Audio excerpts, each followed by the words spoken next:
Just keep it real. Live from the National Action Network corporate headquarters in New York, keeping it real. It's Hot Button Monday. And now, America's #1 civil rights leader, the Reverend Al Sharpton. You live. It's Monday, March the 10th, Women's History Month. Do you know what time it is? It's Al Sharpton's time. And for these next 3 hours, it's time to put aside all pretenses, deception, denial, or fronting. The time has come to keep it real on Keeping It Real with Reverend Al Sharpton. A very good afternoon to all of you across the country.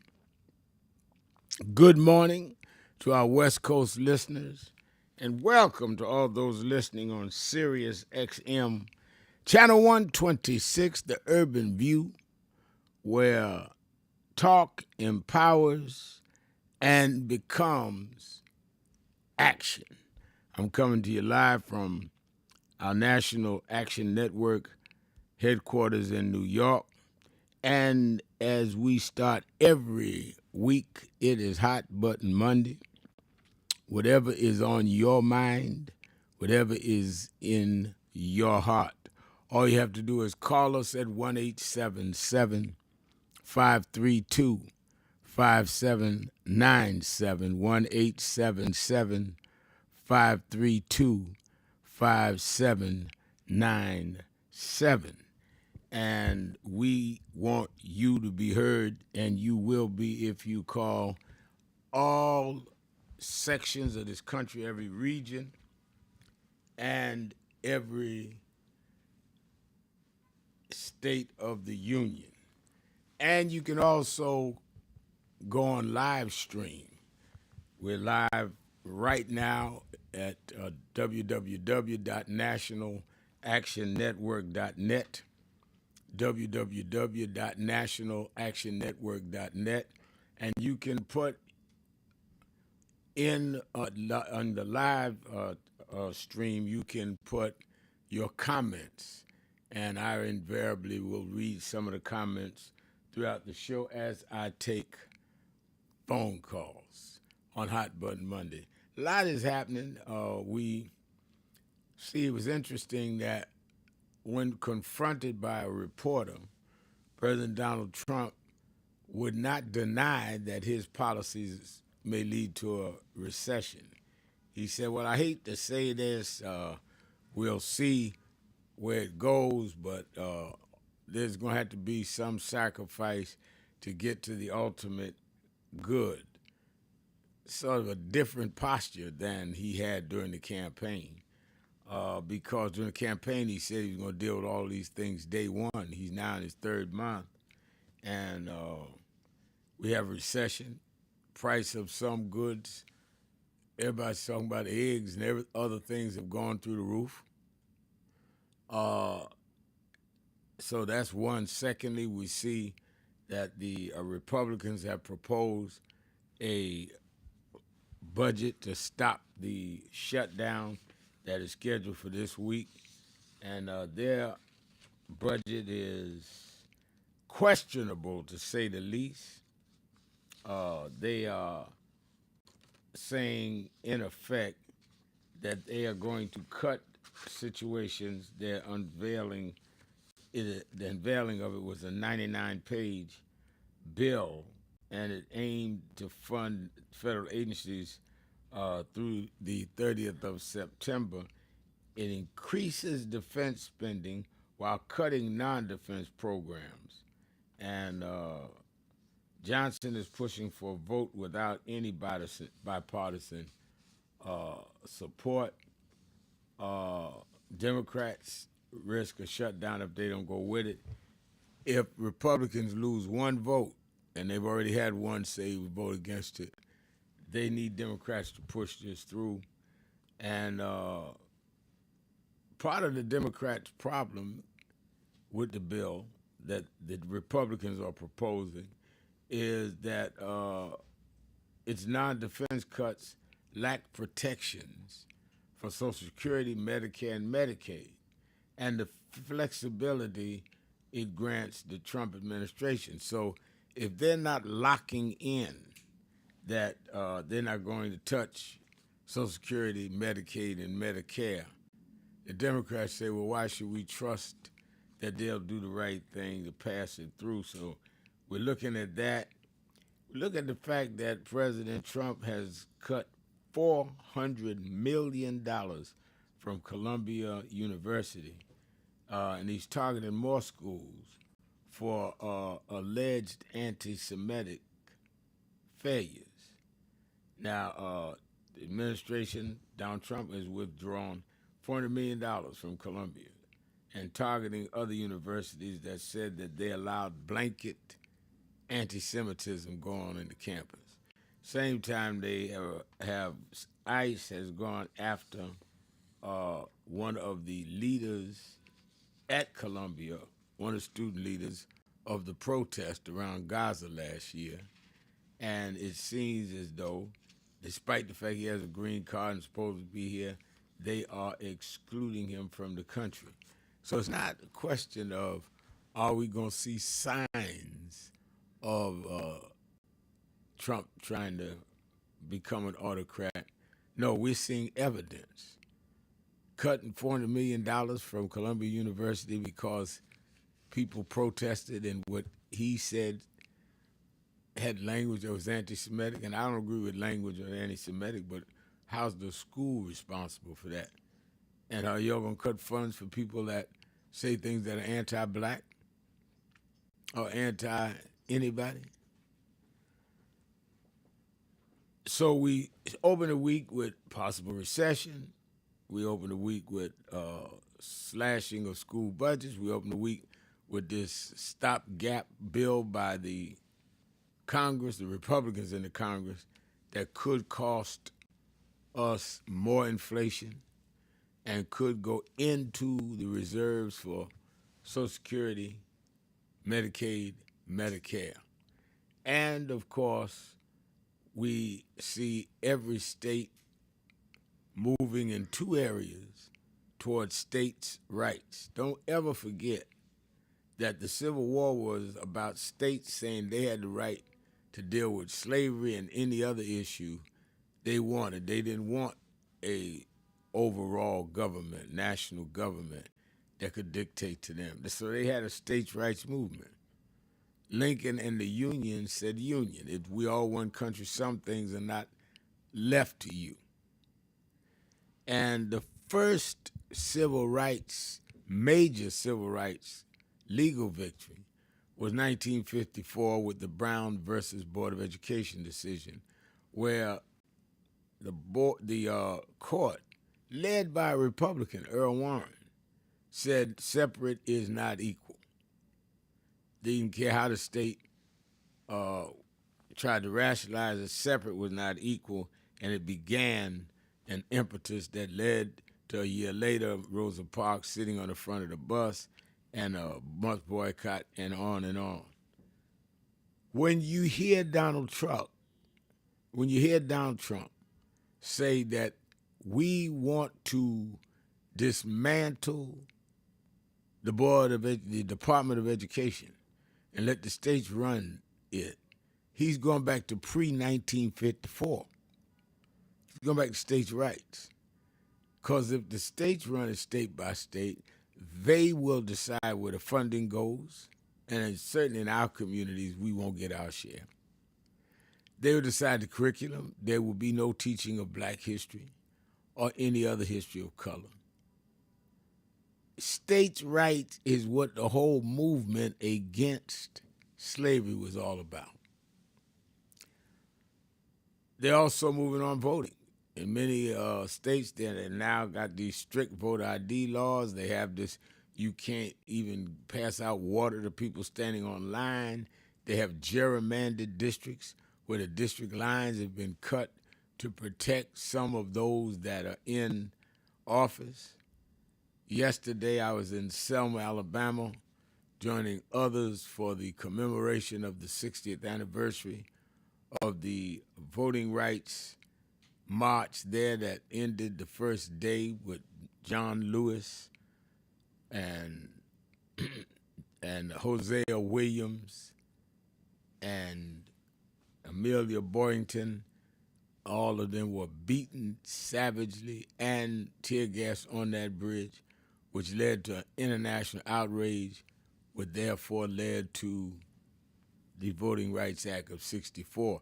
Let me tell you, in 65 rather, 64, after the bus boycott and after the SNCC sitting in on Student Nonviolent Coordinating Committee called SNCC, was sitting in on buses, Greyhound buses. After all that activism, we finally got the Civil Rights Act of 64, making it illegal to segregate in public accommodations.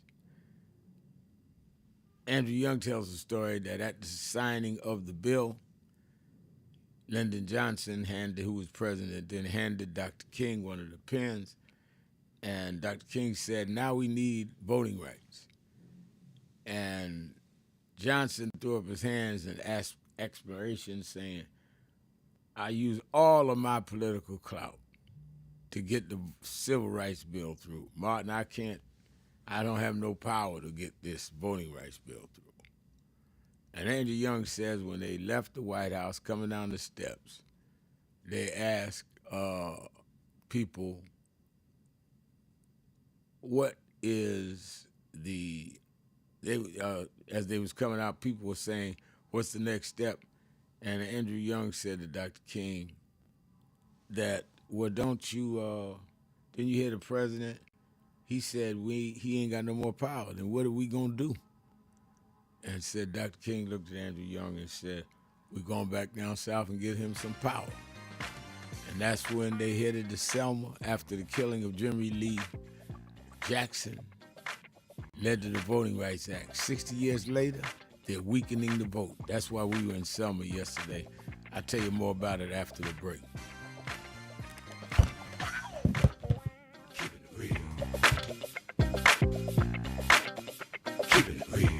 Thank you for joining us for Weekdays Live with Reverend Al Sharpton. Take the time to share this broadcast right now. Tell your friends it's time to keep it real with Reverend Al. Comment your questions now in the chat or call Reverend Al Sharpton directly on air at 877-532-5797. Now stay tuned for Reverend Al. This is Reverend Al Sharpton. As you watch the broadcast, support National Action Network. Go to www.nationalactionnetwork.net and be involved. You can join, take your membership right online, www.nationalactionnetwork.net. Getting ready to start the program, but we need you to be part of the movement.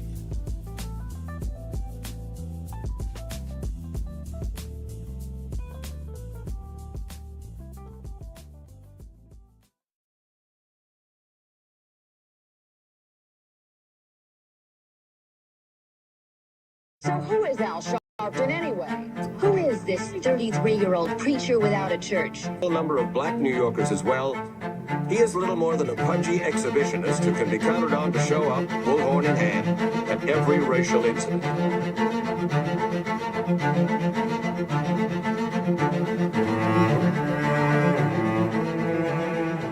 I often quote Mark Twain saying, the two most important moments in life is the moment you are born and the moment you find out why you were born.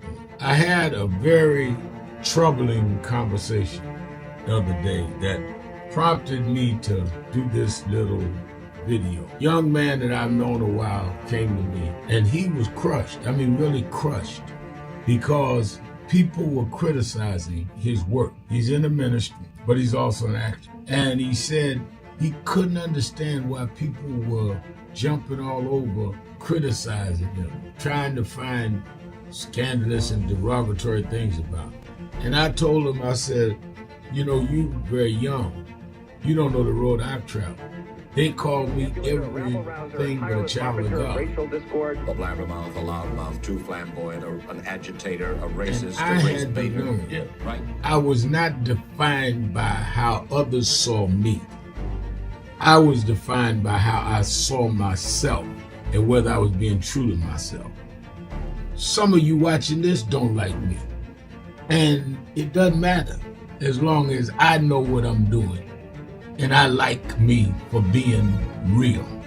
So I'm doing this video to say to you, whoever you are and whatever you do, you may not be in ministry or social justice, none of this stuff, but don't live your life worried about opposition or people that don't like you. You can turn that around. Use me as an example. The same people that called me a scam artist, a con artist, a sellout, or racial hustler and all, I kept going. And the people I respected started respecting and publicly embracing my work. When Coretta Scott King, the widow of Dr. Martin Luther King Jr., had this to say about Al Sharpton. A leader who has protested injustice with a passionate, unrelenting commitment to nonviolent action in the spirit and tradition of Martin Luther King Jr. And I am talking about your leader, our leader, the Reverend Al Sharpton.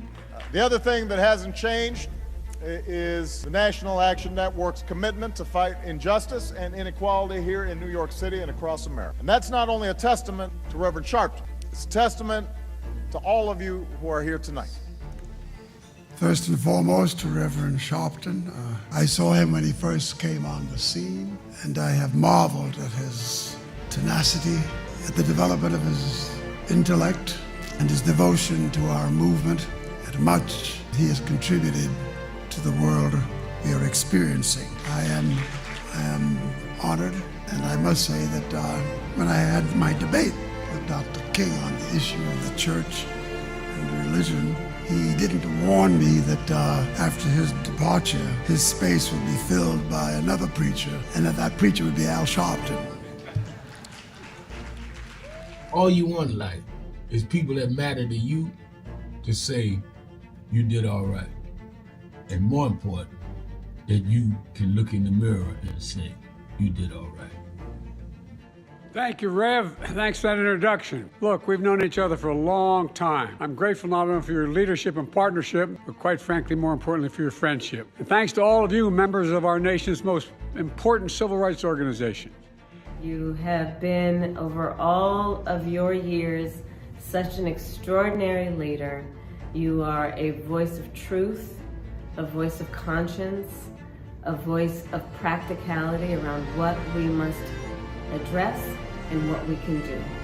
And I thank you so much for your friendship. I remember that most of the youth around Al's age, he was about 12, wanted to be like Connie Hawkins, a great basketball player, legend, or Earl the Pearl, or Clyde Frazier. Al wanted to be like Adam Powell, a powerful preacher with a social justice gospel. He was very close to, at that time, to Reverend William Augustus Jones, powerful preacher and social justice advocate, and Reverend Gardner Taylor State right down the street, and Bishop Washington, whose church he came from, and Reverend Sandy Ray. He wanted to be like these giant preachers. He wanted them to have the edge, however, of the King's social justice dimension. He wanted to be like them, now he's one of them.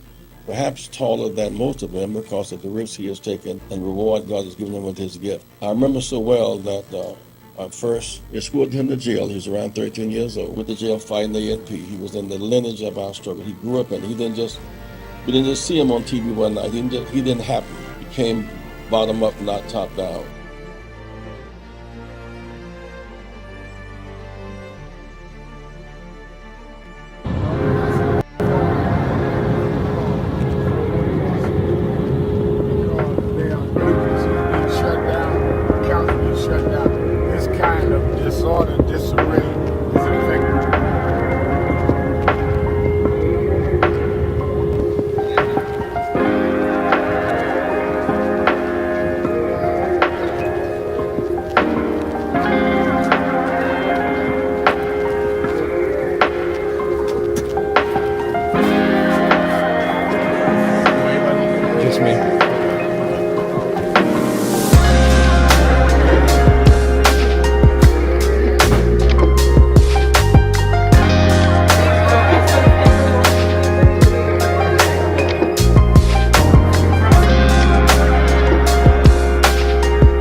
this day. Thank you for the servants who are in this room right now. Thank you for their leadership. Thank you for their work. Thank you for their dedication, for their determination, their grit. We pray, Lord, you continue to bless them, order their steps, their stops, control their thoughts, Lord God, for your glory, for the good of this country and the world, Lord. So thank you for them being here right now. As we go into worship, we pray that you will bless this worship experience. Give us ears to hear what the Spirit has to say to us this day. In Jesus' name. Amen.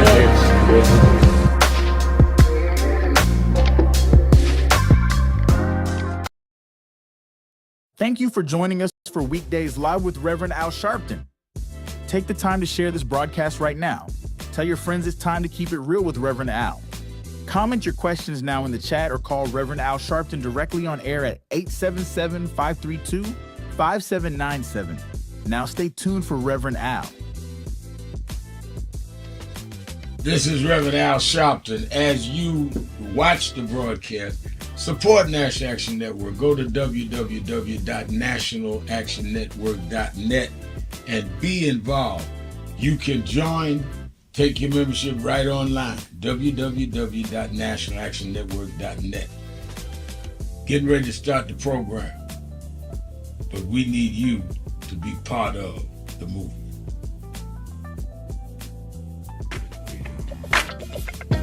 Keeping it real, keeping it real. I'm your host, Reverend Al Sharpton, and we're back. 1-877-532-5797, 1-877-532-5797. Hot Button Monday, whatever's on your mind, whatever's in your heart. As many of you know, yesterday was the 60th anniversary of the Selma March that ended with the Alabama state troopers tear gassing and beating about 100 protesters who were planning on marching from Selma, Alabama to Montgomery, Alabama, the state capital, demanding voting rights. It was the march was in many ways in response to the killing in Marion, Alabama, of Jimmy Lee Jackson, who was at a voter rally. They stormed the rally and killed him.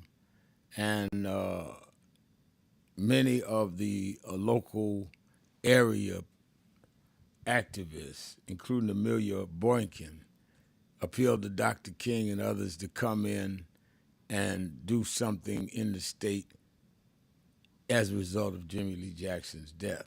That's why I say a lot of people be running their mouth, oh, they always out there when something happened.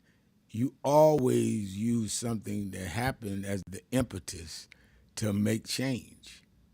So we didn't misuse George Floyd. That is what they did. Emmett Till is what inspired Rosa Parks, she said. After the big march on Washington in 1963, what pushed the Civil Rights Bill through in 1964 is they bombed, after the march, they bombed the 16th Street Baptist Church in Birmingham.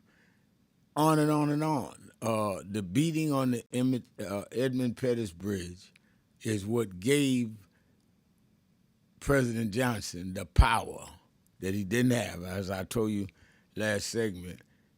It turned the tide when people saw people tear gassed and beaten for nonviolently wanting to protest and walk to the state capitol. That's when the power shift happened. Because if you know how to deal with organizing, you turn your pain into power.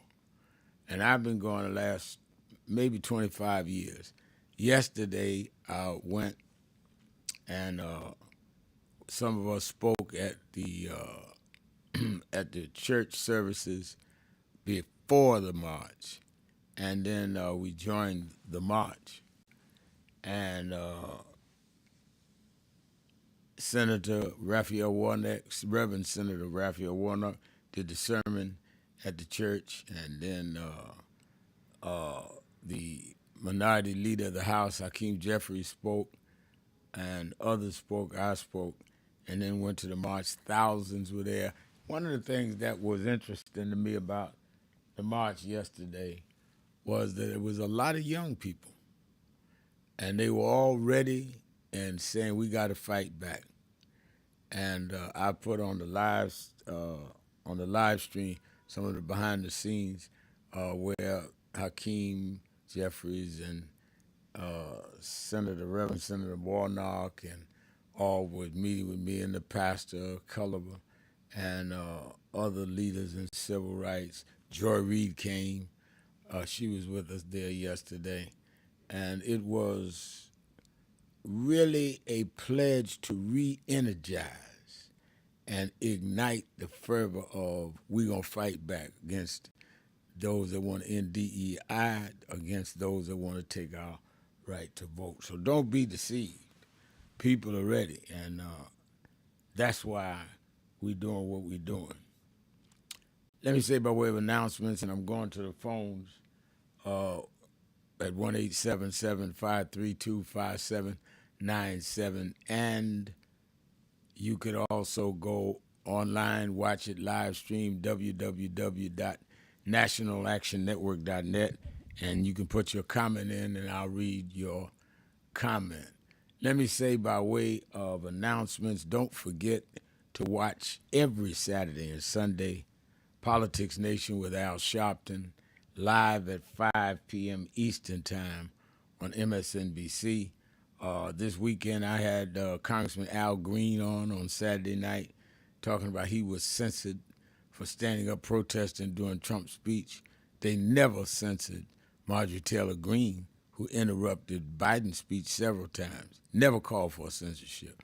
Never called for censorship of Wilson, Congressman Wilson, who interrupted Barack Obama's speech saying, "You lie."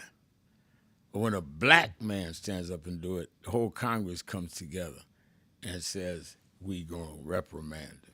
So I had Al Green on and others in the Congress, and we talked about this whole legislation that Trump's trying to push through, and this Medicaid that will be cut, which is why Green protested.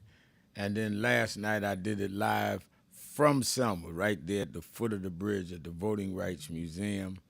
And I had Congresswoman Terry Sewell, who is from Selma.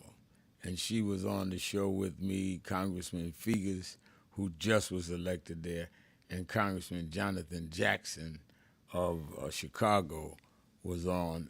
And very good talk about the legislative agenda and what we need to do 60 years later. Reverend Jackson came.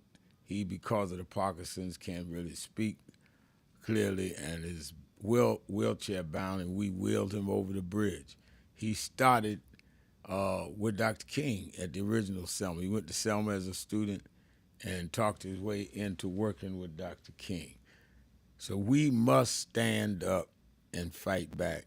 Yesterday showed people are ready. That's why I say to you, be at the rallies every Saturday if you are in the New York area, and that's Saturdays, 9 a.m. to 11 at the House of Justice, 145th and Lenox, 9 a.m. to 11. If you're not in New York, you can listen to it live on Impact Television. And then, of course, the National Action Network Convention is just around the corner now. We have Lottie Dottie and everybody coming, and you need to be there. It's free, 2nd through the 5th. Register, say, I'm coming. I can't stay but one day. I'm going to do all 4 days. I'm going to do 3, whatever it is. And our workshops and plenary sessions are top of the line. We are certainly honoring Patti LaBelle at the dinner. We are going to have planning sessions by Attorney Ben Crump, Stacey Abrams, Tatiana Ali, Dr. Michael Eric Dyson, and the list goes on. Register and be there. It's organizing time. It's fight back time. Let's take a break. I'll be right back, going right to the phones. Keeping it real. Sharpton. Be right back.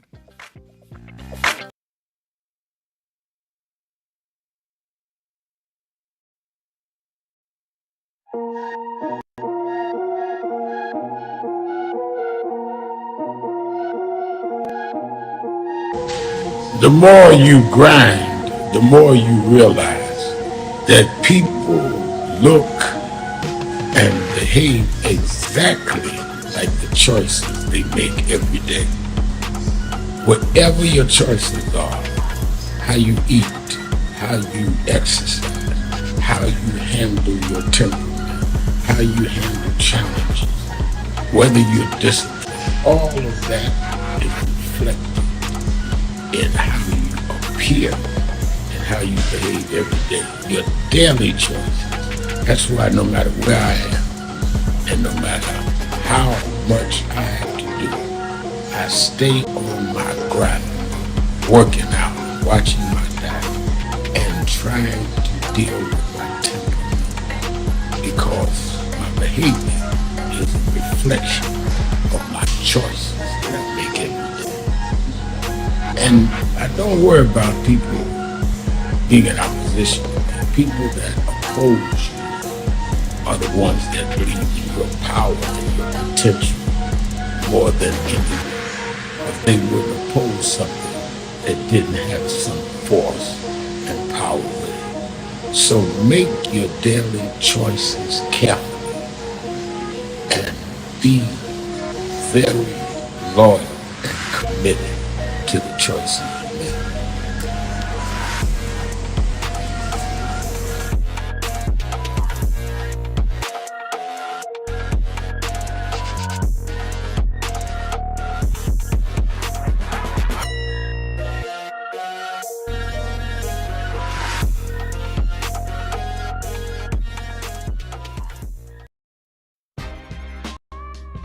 Hi, this is Reverend Al Sharpton. Be ready for the National Action Network's National Convention, April 2nd through the 5th, 2025, in New York at the Sheraton. This year, and the 57th anniversary of the assassination of Dr. King, they're trying to take back everything he stood and died for. We convene every year in April to make sure they know that they killed the dreamer, not the dream.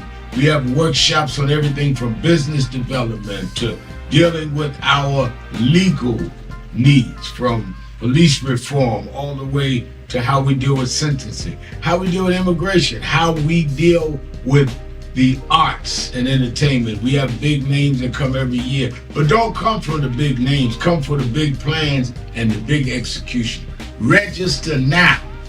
Because with this year, as we are under assault with DEI, under assault with ending the Civil Rights Division of the Justice Department, under assault with now consent decrees and all are neutralized, if there ever was a time that you should come to a National Action Network convention, now's the time.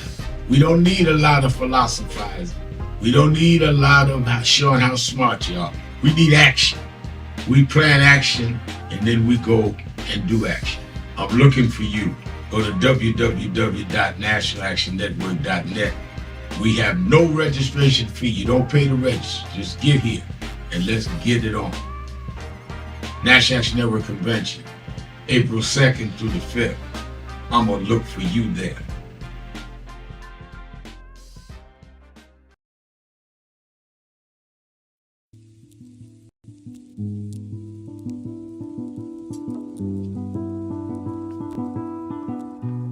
I had a thought this morning that I want to share with you about mentorship. I am able to do a lot of what I do because I had great mentors, but there are correct ways and incorrect ways to mentor people, in my opinion. I was mentored as a boy preacher by Bishop F.D. Washington, one of the great Pentecostal preachers of his time. Then Reverend William Jones, who became my pastor after Bishop Washington died, who was unquestionably in the top 5 black church ministers, theologians. Reverend Jesse Jackson, who I started my activism under his leadership, he and Reverend Jones. And I learned politics directly as a youth director from Shirley Chisholm. So even though I didn't finish college, I had the most unique education in the world from being exposed to giants. But the one thing I learned is as I grew older and people started coming younger than me and wanted me to teach and mentor them, The magic of the mentors I had is they did not want me to be their clone. They wanted me to learn things from them and use my own gifts and talents in my own unique way and let me do things on my own, because they knew that if I flopped in some things, it would teach me for the other things. They'll come and help me once I was down, but they were not going to have me avoid being down. And they were not going to impose themselves on me. Why am I saying that? Because too many mentors want clones, and too many mentees want their mentors to put them on a pedestal. Oh, so-and-so didn't do this for me. Oh, so-and-so didn't open doors for me. If they gotta open doors for you, it may mean that they knew you weren't ready to go through those doors. Their job is to prepare you. Your job is to develop your own skills, your own unique ways. And I don't care if it's my daughters, who both have come into their own, or anyone else. I'm not a talent agent. I did not form National Action Network to give people their step up. I formed it to fight for justice for everybody. If talented people get in, it's my job to invest and give them a platform. It's their job to get on the platform and perform and show their ability. Sitting with me today in the office as I talk about is one of my mentees, Reverend Stephen Marshall. Now, Stephen, you just came around us when you were how old? 11 years old. 11 years old. You just turned 40 and now you're called to the ministry? Yes, sir. And what do you do in National Action Network? I formulate policies, lead in various regions, but most importantly, I senior advisor to you on all things from social justice strategies, politics, intergovernmental affairs, you name it, community organizing, all of that stuff. And I could go through scores of others. My daughters started Huddle. They got Huddles now, which is for young people to meet once a week all over the country. I just saw the video from the Las Vegas National Action Network chapter. Now, when you decided to preach, did I ever tell you to become a preacher? Not one time. Who called you to preach? The Lord. All right. And did I say go to this school or that school? No, sir. Did I?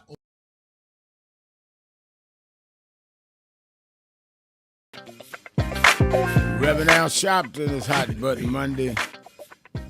I'm going to the phones, but give me one caller, one person put on our Adrena, put on our comment line on the comment page, I should say, on our live stream. So Reverend Al, has the Nan Street address changed in Atlanta?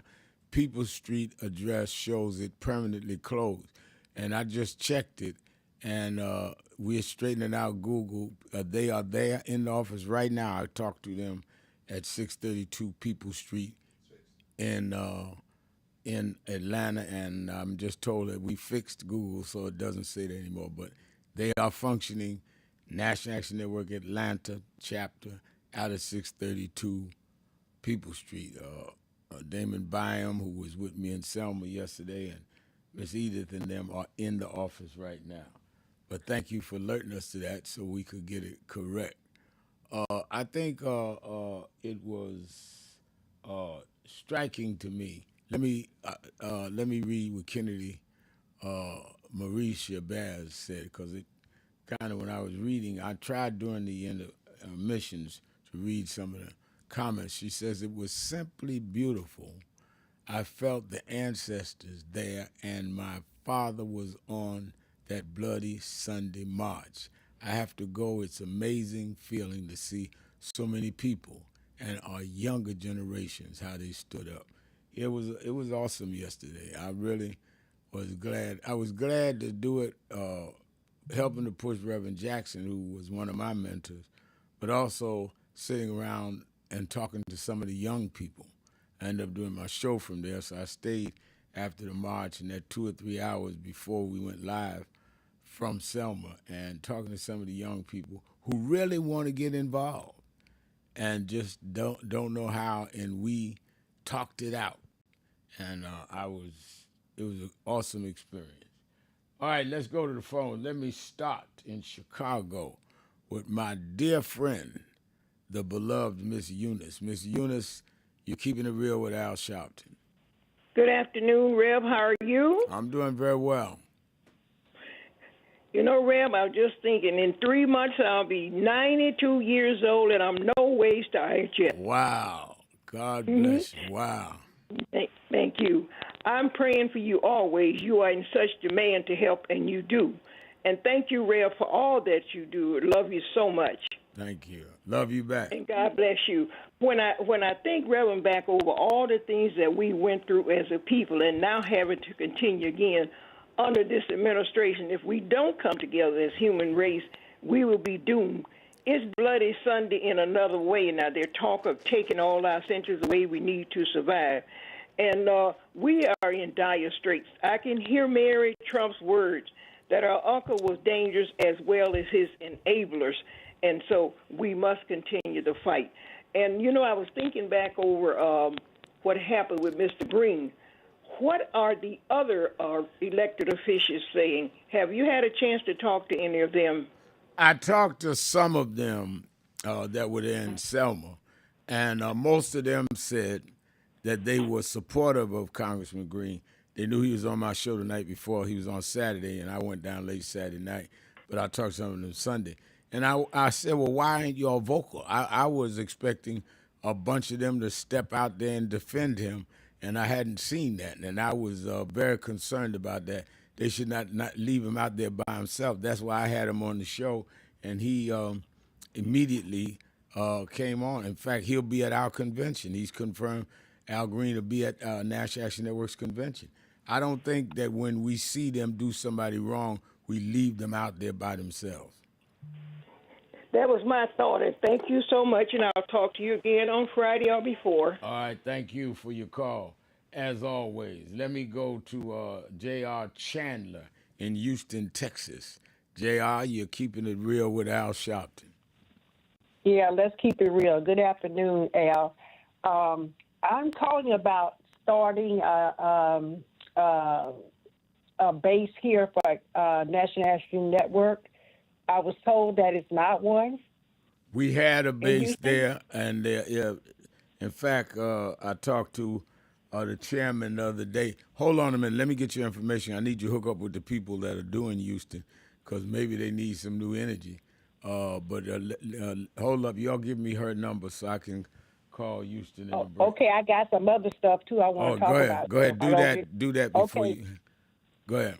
And I saw what I agree with you on about when there is an action, we have to do a reaction, because even the police, if you call them and you say somebody's say they're going to shoot me, you have to be shot at before they can come and investigate that. So that is the same way with these incidents happening to black folks, is that just like you said, I definitely agree with that. Now, the 10 Democrats that voted against Congressman Green, yeah, I'm not going to call them dark horses, because that's negative on our side. I'm going to call them Trojan horses. Wow. I mean, I just cannot believe, we don't want to talk about no dark horses. Call them Trojans, because that's what they are. I believe they're planted. And then I also want to say, praise the Lord for the 92-year-old lady that just called in. I mean, with so much clarity. I just love it. I'm hoping and praying I can get to 92 just like her. She's a big inspiration. Miss Eunice is all that and more. You're absolutely right. Thank you for your call. Oh. And hold on, because we want to get your information to hook you up with our Houston people. Let me go to Rick in Germany. Rick, you're keeping it real with Al Sharpton, Hot Button Monday.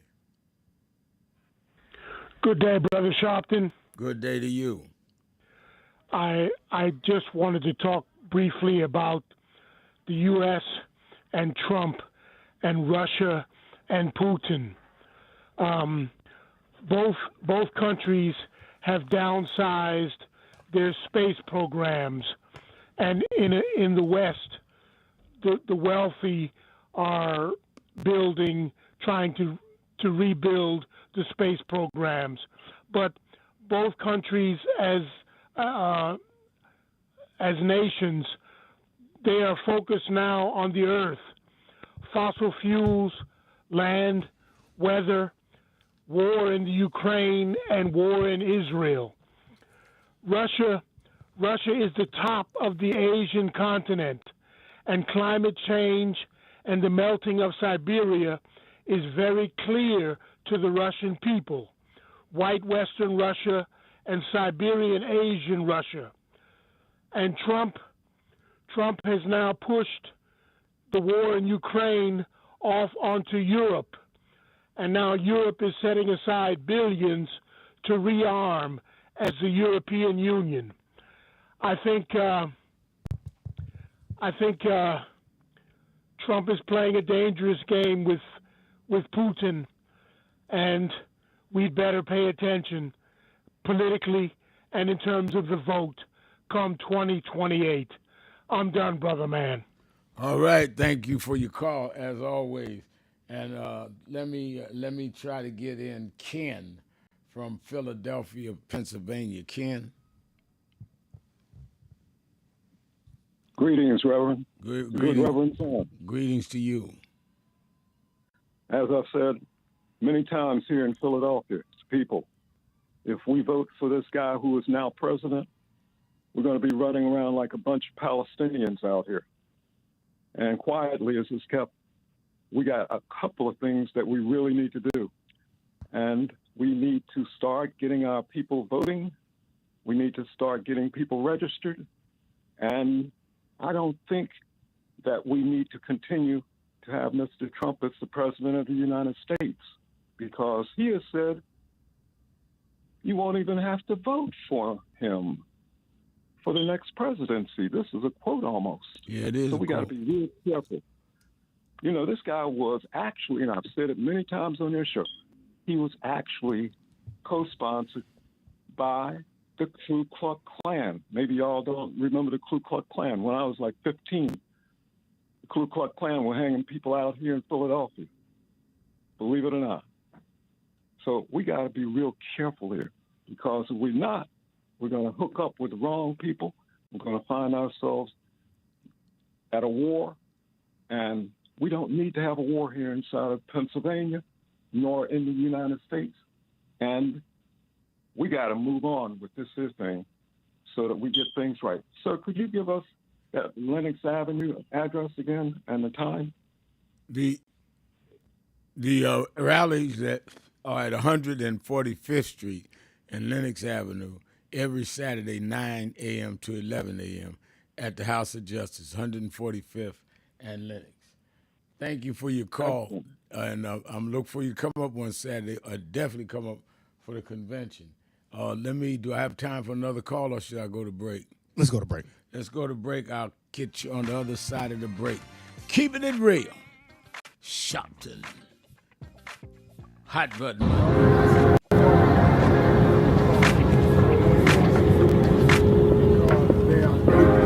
Shut down. County shut down. This kind of disorder, disarray is affecting.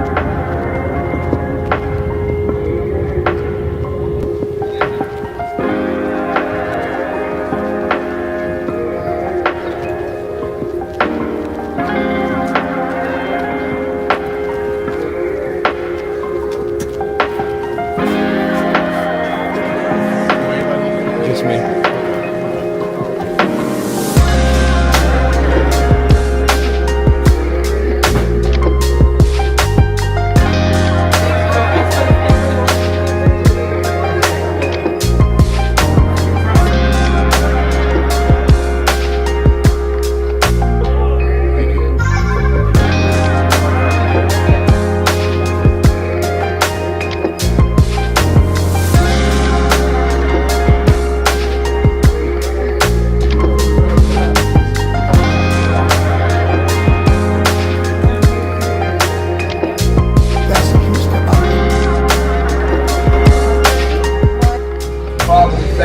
This day. Thank you for the servants who are in this room right now. Thank you for their leadership. Thank you for their work.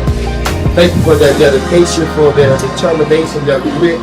We pray, Lord, you continue to bless them, order their steps, their stops, control their thoughts, Lord God, for your glory, for the good of this country and the world, Lord. So thank you for them being here right now. As we go into worship, we pray that you will bless this worship experience. Give us ears to hear what the Spirit has to say to us. this day in Jesus' name. Amen.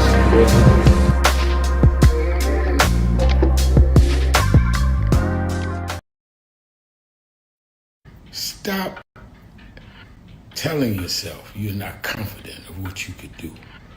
When people with half your skills and a quarter of your talent have gone on to create big waves in life, if you look at them and you know you're more gifted than them, then what is your problem? You are looking for someone to come and drag you into success. You've got to use what you have, which is, in my judgment, more skillful than others I've known in your areas. Use that and believe in that, and your confidence will build up as you get going and start doing. And don't chase the spotlight. Sharpen your skills. Live in your purpose. And you'll get so good the spotlight will be chasing you.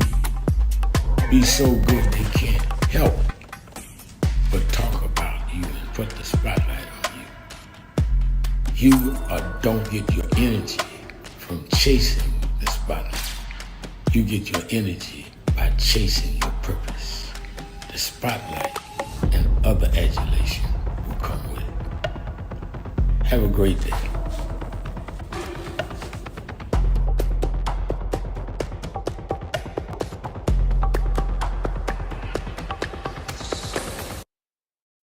No justice, no justice, no justice. What do we want? What do we want? We are the sons and the daughters. We gotta stand up and make it loud. Just like our God told the Pharaoh, let my people go, go.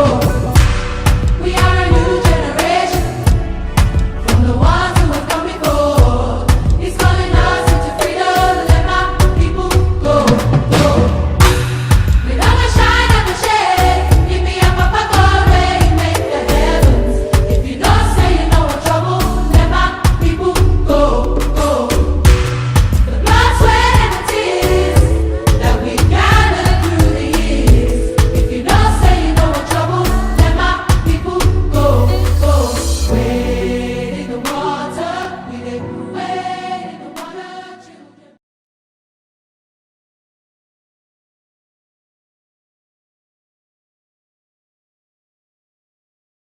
Work is required. And if we can't stand up now, you got a president in the White House that has said outright, I'm not going to have diversity. Outright said he's not going to deal with the question of racism. Outright said he's suspending anything that guarantees that we're going to deal with the question of racism. In fact, he said they are oppressing white folk. What Trump said. And you are not saying nothing, and you in the pulpit. Well, every prophet in the Bible, everybody in the Bible prophesied and preached according to the time in which they lived. There are no out of place prophets. There are none that God sends to discuss what happened or what's going to happen. He uses them to happen right there. Moses didn't preach about Abraham. He got the strength from the lineage of Abraham to lead the Exodus. What will they say about our story? What will they say about our generation? If when you have blatant racism, you two are afraid to stand up and call the truth out.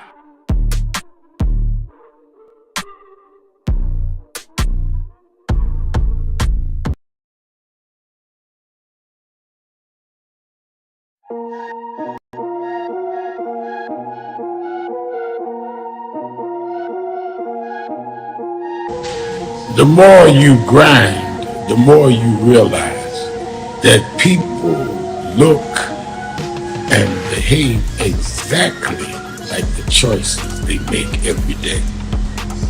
Whatever your choices are, how you eat, how you exercise, how you handle your temperament, how you handle challenges, whether you're disciplined, all of that is reflected in how you appear and how you behave every day. Your daily choices. That's why no matter where I am and no matter how much I have to do, I I stay on my grind, working out, watching my diet, and trying to deal with my temperament because my behavior is a reflection of my choices that I make every day. And I don't worry about people being in opposition. People that oppose you are the ones that believe in your power and your potential more than anyone.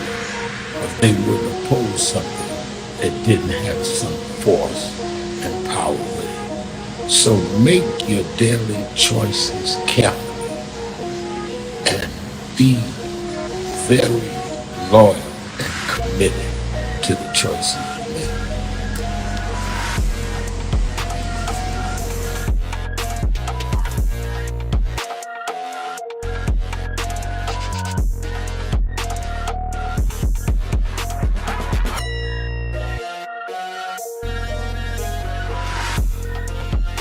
Thank you for joining us for Weekdays Live with Reverend Al Sharpton. Take the time to share this broadcast right now. Tell your friends it's time to keep it real with Reverend Al. Comment your questions now in the chat or call Reverend Al Sharpton directly on air at 877-532-5797. Now stay tuned for Reverend Al. This is Reverend Al Sharpton. As you watch the broadcast, support National Action Network. Go to www.nationalactionnetwork.net and be involved. You can join, take your membership right online, www.nationalactionnetwork.net. Getting ready to start the program, but we need you to be part of the movement.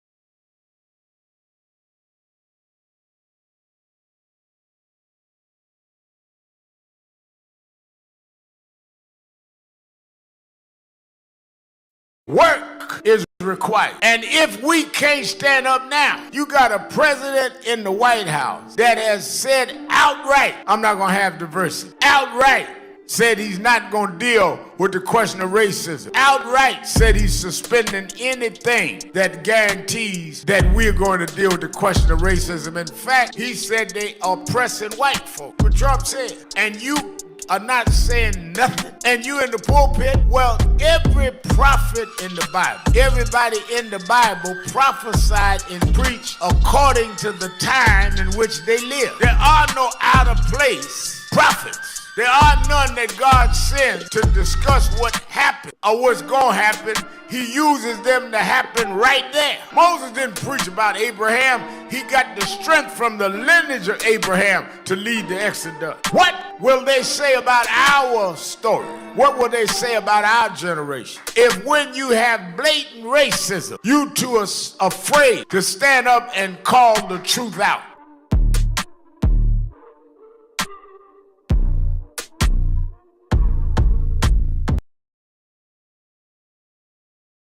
No justice. And now, America's #1 civil rights leader, the Reverend Al Sharpton. You're live, sir. Keeping it real, keeping it real. I'm your host, Reverend Al Sharpton, and we're back. 1-877-532-5797. 1-877-532-5797. Twitter.com, The Rev Al, or go on to our live stream and send me a comment on live stream at www.nationalactionnetwork.net. All right, let me go to Demetrius from Cleveland. Demetrius, you're keeping it real with Al Sharpton. Hey, thank you, Reverend Sharpton, for letting me speak. Good talking to you as usual.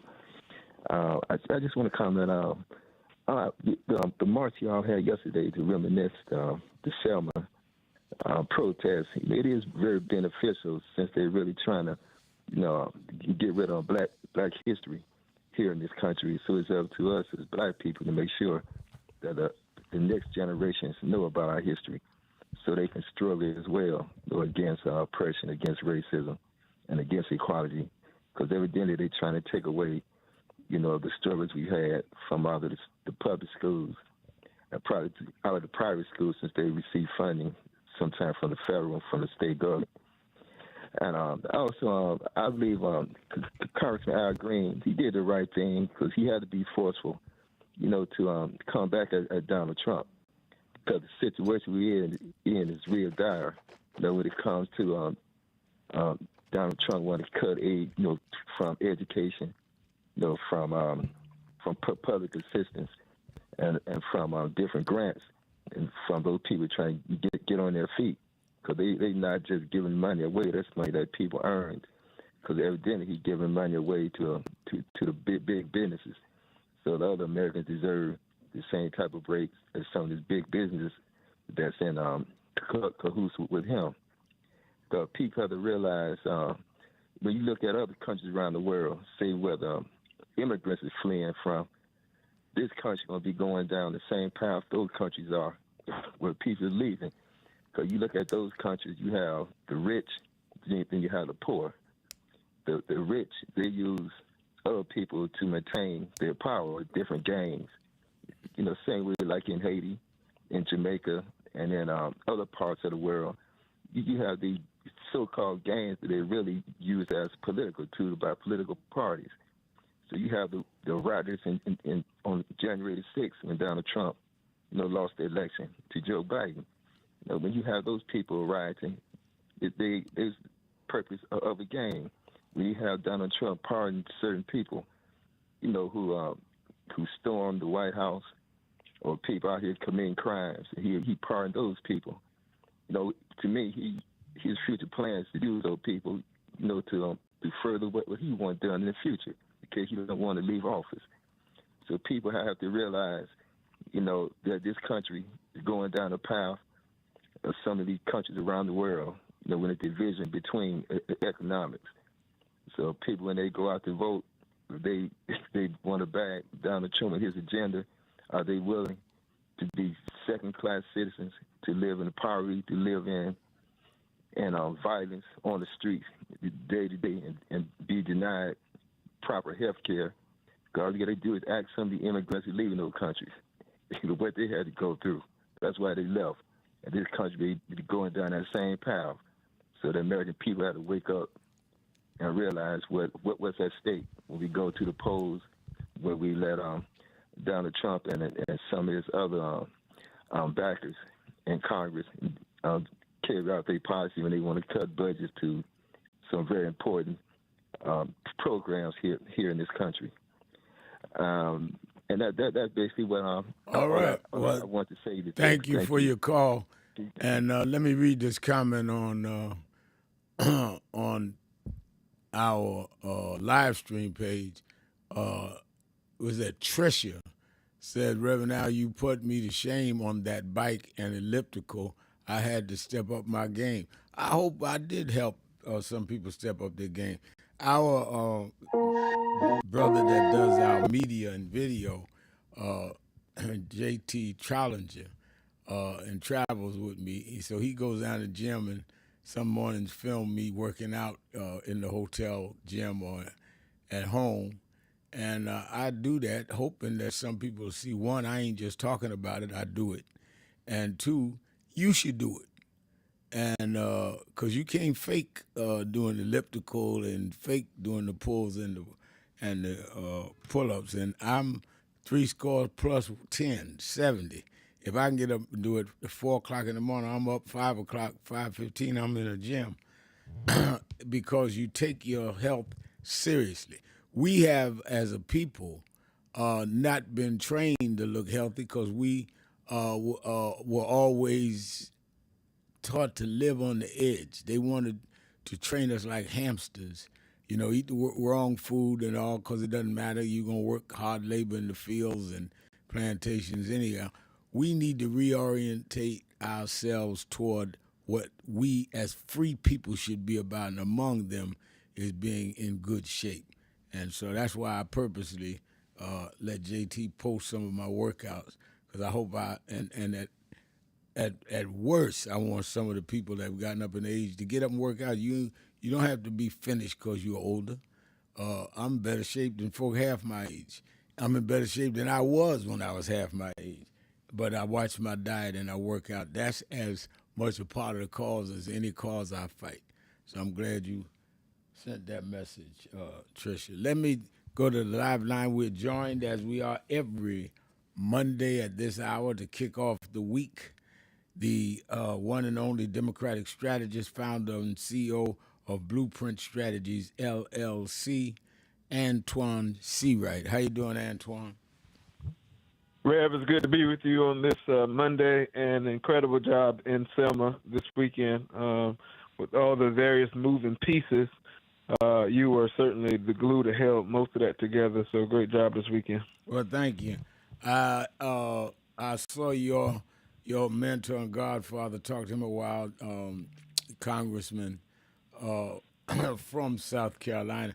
I don't think we give Clyburn enough credit, but he is really the anchor and foundation. And then you had the new chair of the Democratic Party there. Let me ask you, I had Congressman Al Green on Politics Nation on Saturday night, and then, I did the show live from Selma last night. Mm-hmm.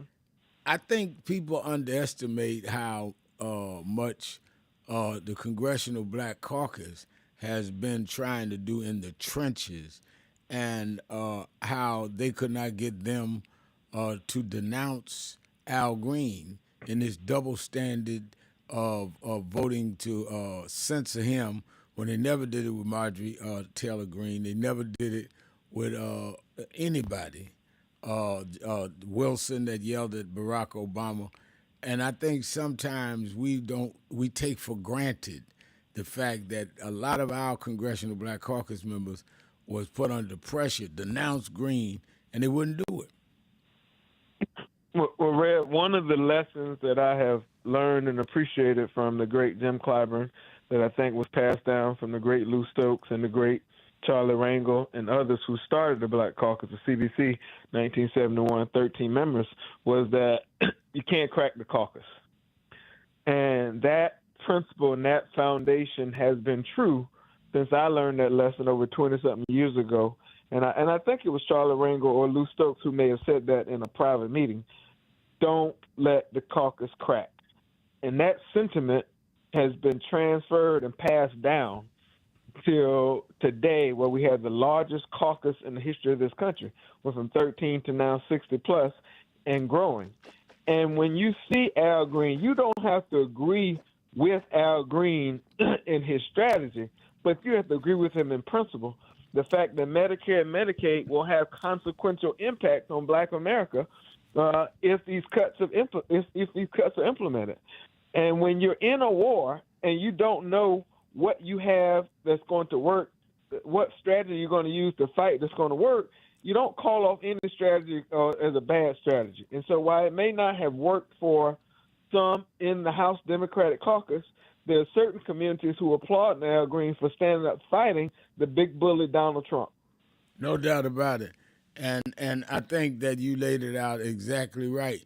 We could have different tactics, but we understand the implications of them cutting into possibly Social Security, definitely into Medicaid, to balance a debt that they're incurring because they want to give tax cuts to the rich. It's not that they're out of money, they're shifting the burden of taxes, and they want us to pay for it. And I think that's the wake-up call a lot of Americans are just slowly beginning to get. And Rev, if I could just say this, I think as Democrats, we've got to learn a very important lesson from the Book of Clyburn, as I like to say, is that you can be unified, but you don't have to be unanimous. Sometimes as Democrats, we think that everybody's got to agree on 100% of the concept in order for it to work or in order for it to be successful. And I push back and disagree wholeheartedly on that. We can be unified around the cause, like cuts to Medicare, Medicaid, and Social Security would be consequential to America. So would Elon Musk and what Musketeers are doing. However, we do not have to be unanimous on how we deal with those things, because different constituencies require a different type of action and attention. What works in New York may not work in Mississippi. What works in California may not work in Pennsylvania. And we've got to be diverse in our thinking and our attack in this very moment. And we can't think that there's a one strategy that fits all application here. Let's go to Pam, the activist extraordinaire in Chicago, Illinois. Pam, you're keeping it real with Sharpton and C. Right after the break, I'll come back to you. You know what I want you to look up? He just made me think about it.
This day. Thank you for the servants who are in this room right now. Thank you for their leadership. Thank you for their work.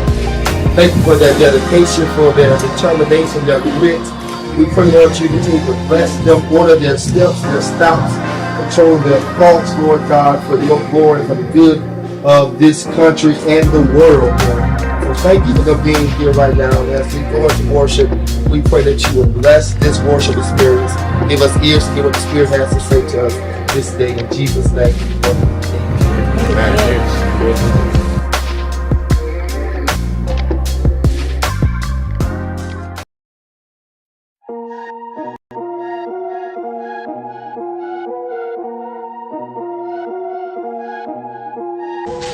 The more you grind, the more you realize that people look and behave exactly like the choices they make every day. Whatever your choices are, how you eat, how you exercise, how you handle your temperament, how you handle challenges, whether you're disciplined, all of that is reflected in how you appear and how you behave every day. Your daily choices. That's why no matter where I am and no matter how much I have to do, I stay on my grind, working out, watching my diet, and trying to deal with my temperament, because my behavior is a reflection of my choices that I make every day. And I don't worry about people being in opposition. People that oppose you are the ones that believe in your power and your potential more than anything. If they would oppose something that didn't have some force and power with it. So make your daily choices carefully and be very loyal and committed to the choices you make.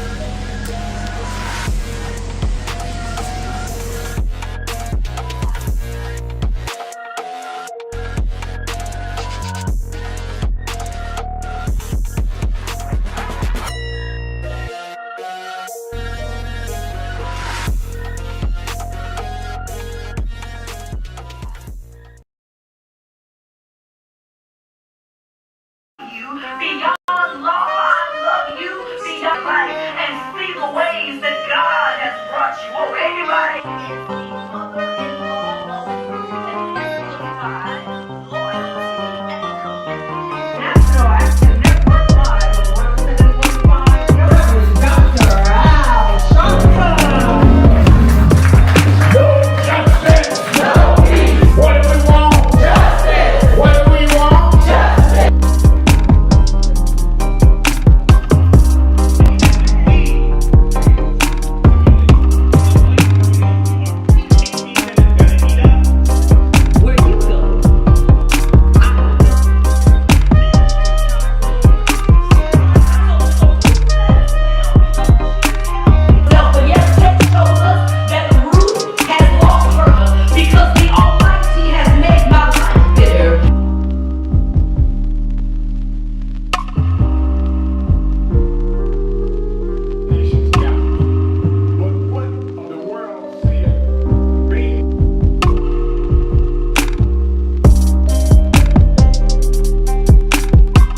Gift of $500. So God bless you.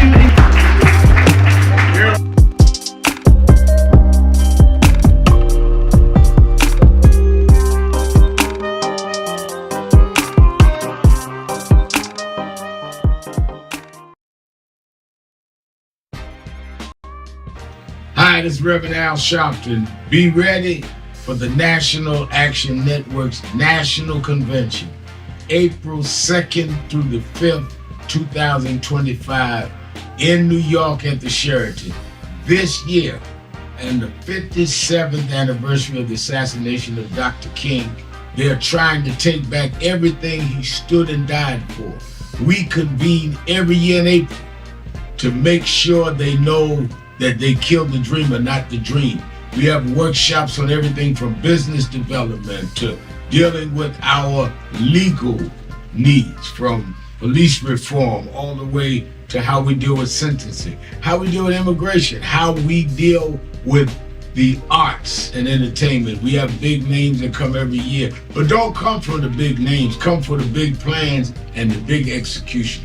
Register now, because with this year, as we are under assault with DEI, under assault with ending the Civil Rights Division of the Justice Department, under assault with now consent decrees and all the neutralized. If there ever was a time that you should come to a National Action Network convention, now's the time. We don't need a lot of philosophizing. We don't need a lot of showing how smart you are. We need action. We plan action and then we go and do action. I'm looking for you. Go to www.nationalactionnetwork.net. We have no registration fee. You don't pay to register. Just get here and let's get it on. National Action Network Convention, April 2nd through the 5th. I'm going to look for you there. I've had a week with bookends of sadness for me.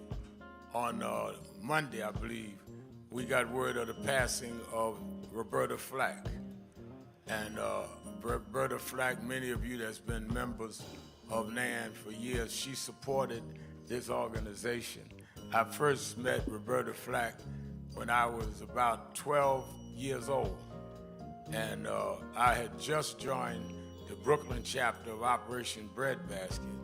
And we had a rally at Bethany Baptist Church. And I was seated on the side in the front because they was getting ready to make me youth director. And the national director of Breadbasket came that night, Reverend Jesse Jackson. And as he came in, he had this lady sitting next to me, and it was Roberta Flack. And I couldn't believe I was sitting there. And he told, "Don't let nobody bother, tell us your sister." I said, "Everybody in Brooklyn know my sister." but we bonded from there on, and down through the years, she loved to tell Dominique and Ashley how she knew me when I was a little boy. She'd come and host Kathy's birthdays at Canaan. And it's one of the things that I really appreciated about her. She had her own way of doing music. And, you know, when you are self-confident, you don't have to imitate everybody else. You do things your way. And she did not try to do what other females.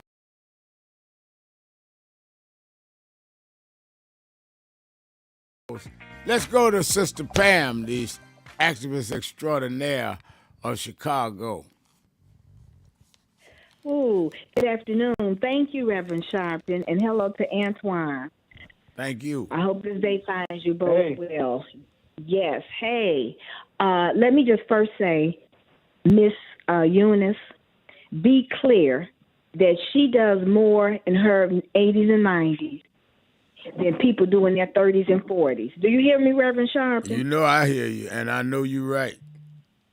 Okay. And so it is always with her in mind, with you in mind, all of our civil rights leaders, Reverend Jesse Jackson Sr., thank you for always commemorating Selma. It is with that in mind that I fight with every being in my body, fight this, what I call hate monger in the office, in the White House, and his Hitler saluting partner. So let me ask this. Representative Green, I saw Politics Nation. Thank you, Reverend Sharpton, for having him on so he can express himself. He said that his colleagues want to talk about decorum, but they said nothing when that adjudicated sexual abuser addressed the joint session and said that the Democrats were lunatics. Yeah, he did. Now, he said, is that decorum? I heard him say this on your show. He talked about Medicaid and Medicare. I have a mom who is on Medicare and is supplemented with Medicaid. If that doesn't cover everything, I've got to come out of my pocket to make sure that my mom gets her care.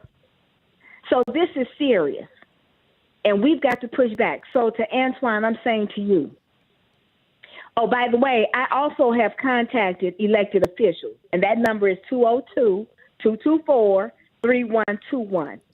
Everybody should be on the phone contacting some elected official. I also called a few of those who voted to censure Representative Green, because that was disgusting to me. So let me just get back. Antoine, we talk about what is the path forward. Please help me understand what is the Democratic message, because what Slotkin did, Senator Slotkin, what she talked about did nothing for me. It was just a milquetoast response trying to, I guess, appease white voters. Because I'm clear, for me, Harris is still the leader of the Democratic Party. I don't, by what definition. So 75 million votes, 3.6 million purged. Antoine, what are they going to do about the voters purged, the provisional ballot, and about Elon Musk, that pro-apartheid loving hater, about his, I guess, minions who are out there challenging people at the polls? So what is the Democratic Party prepared? A couple things to your question. Right now. Yes.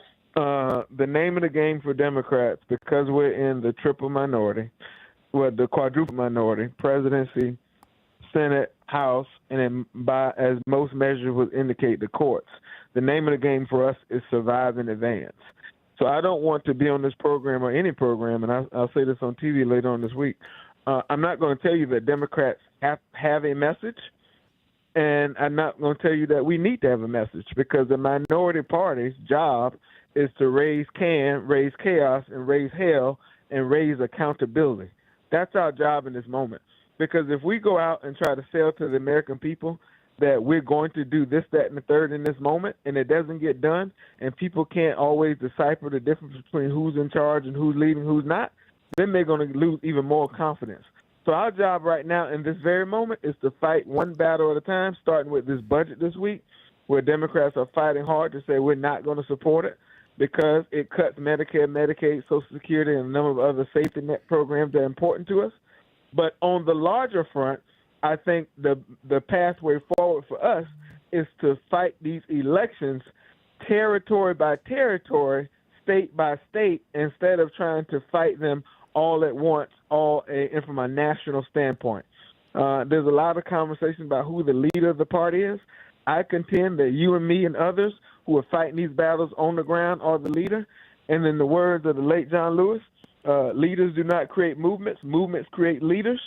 And I think this movement to take our country back and get us back to a sense of normalcy there will be leaders that will eventually emerge that will take us to where we need to be in terms of getting us back on track. And finally, I would say to you on the messaging standpoint, black people did their jobs in that last election. 92% of black women, 78% of black men.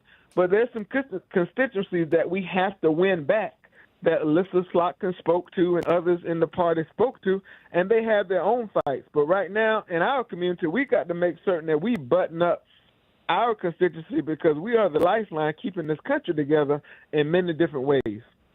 All right. And I agree. I just want to say this, but in the messaging, even if you can't promise to do anything because you don't have the numbers, at least you can talk about decency. You can still reiterate the things that this country is supposed to stand for. And that's what I need to hear any Democratic official or elected official speaking on a national level. It is still about let me tell you, I agree that we need to talk about the things that normal Americans talk about, and we need to offer the alternative to the extremism that they are trying to provide and the cutting into the bone they're doing. I just don't want people to think that we have some, not you, but by and large the public, that we have some magical power that we're going to do these things and we promise they're going to be implemented because we have power we don't have. I think that's where some of the mass confusion is coming in now. People think that Democrats have power that they do not have. But I think that one of the things that we are hearing, and I hear it everywhere, and Pam is articulating it, is that the Democrats need to more forcefully speak out on our values, on the blatant contradictions of the opposition, and that they lack the power to do certain things. That's why they need people to rally around them. I think that we need to be more candid. That's why I try to put as many of them as I can on my media platform so people hear what they're saying, but it's not getting to the ground enough, and we don't have enough Clyburns. And I think that you can be wise as a serpent and harmless as a dove, but people can't guess what you don't tell them. Pam? Reb, I think you're spot on, Reb, and we're gonna need foot soldiers to fight this battle. Ms. Pam, you included. I'm here, and let me just quickly throw this out. How about if you say we don't have a problem with people building wealth, but you can't abuse your wealth and use it to hurt others? And abuse people to get your wealth. Yes, that's what we're saying. But thank you, and yes, I'm on the forefront. And Reverend Sharpton, please let us know. I can't be at the conference, but let us know how we can still support. I will definitely do that. I want to make sure. Okay, thank you. Thank you for your call. Somebody, let me take my break. I'll be right back. A lot of callers, a lot of people giving me comments on our live stream. Sharpton, see right back. You see your life and see the ways that God has brought you. Oh, anybody?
Sharpton of Brooklyn, New York.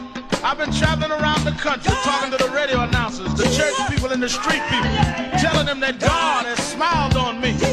God has smiled on you if you got breath in your body.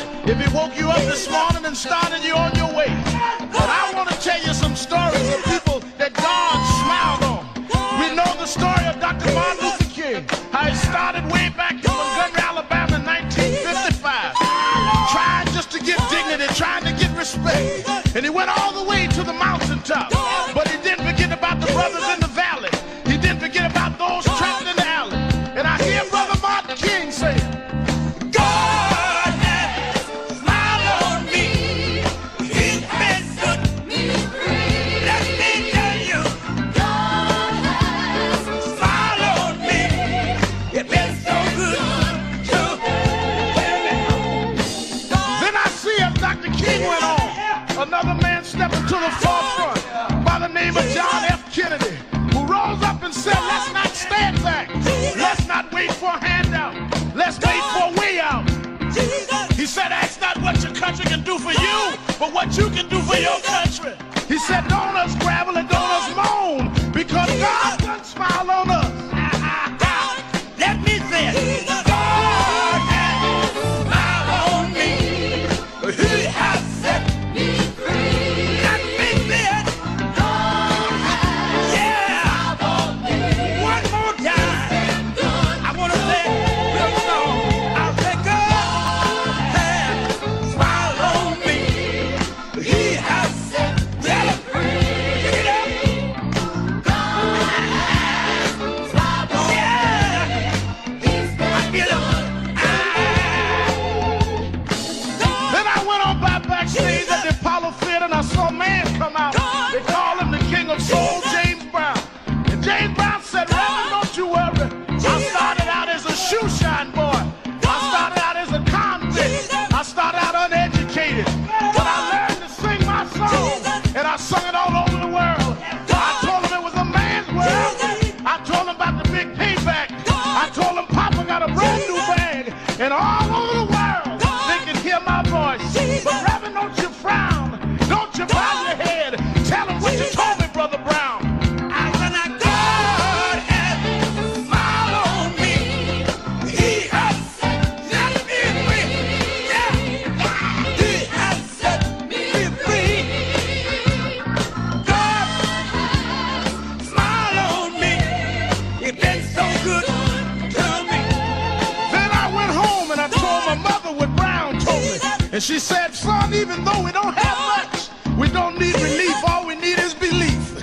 And she said, he didn't tell you no lie, because the Lord will take care of you. God sits high, but he looks down low. And every time you get discouraged, every time you're burdened down, all you have to do is think of the things that God made a way for you and look toward the heavens. Lift your eyes to the hills and say, God, God, God, don't smile on me. Now then, the God has smiled on me. He has set me free. God has smiled on me. And that has been so good to me. Yes, he has. I say, God smiled on me. He has set me free. And I know all over the country, smile on me. We need jobs. We need a way to make it. We need help. We need jobs. We need a way to make some money to feed our families and raise our bread. We need a way to survive, so we don't need crime as a survival kit. We just need a little bit. But don't give the hope up. Don't lose the faith, because God will smile on you. God will give you the strength. God will make a way for you. Adam Great Power said, keep the faith. Keep the faith, baby. I hear Robert Kennedy saying that it's not the dream of, but it's the dream that'll live on forever. Just know that God will smile on you. Dr. King had a dream. Dr. King said, I went to the mountaintop, but I didn't stop there. I looked over and saw the promised land. I hear Brother Malcolm saying, don't sit on the stoop. Stand up and be a man. Respect yourself. Be somebody. Then I hear the brothers in the Hispanic community Say, I'm gonna I'm stand your up host, and be a man. Reverend Al Sharpton. Antoine Seawright is our co-host. Keep it real.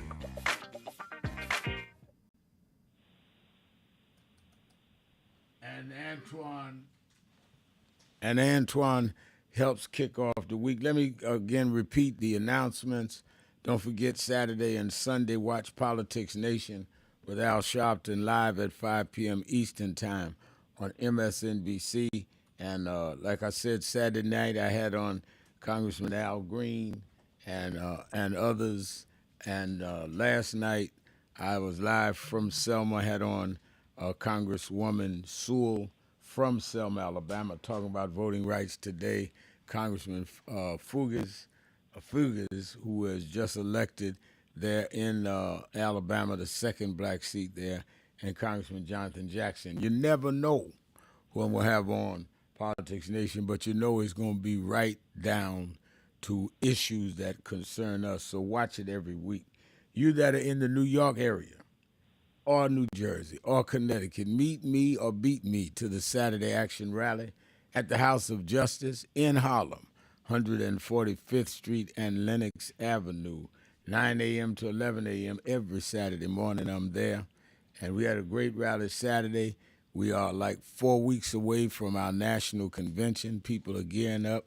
We're going to announce at the national convention our findings on who we're going to do a long-term boycott with. You need to be part of it. Our various planning speakers and workshops, we have everybody that you could think of. Ben Crump will be doing the workshop on criminal justice and bringing in some of those victims to tell their story. Ben Crump will be one of them. Dr. Michael Eric Dyson will be there. Stacey Abrams will be there. Which way should we be going as a people, and which way should the Democrats be going?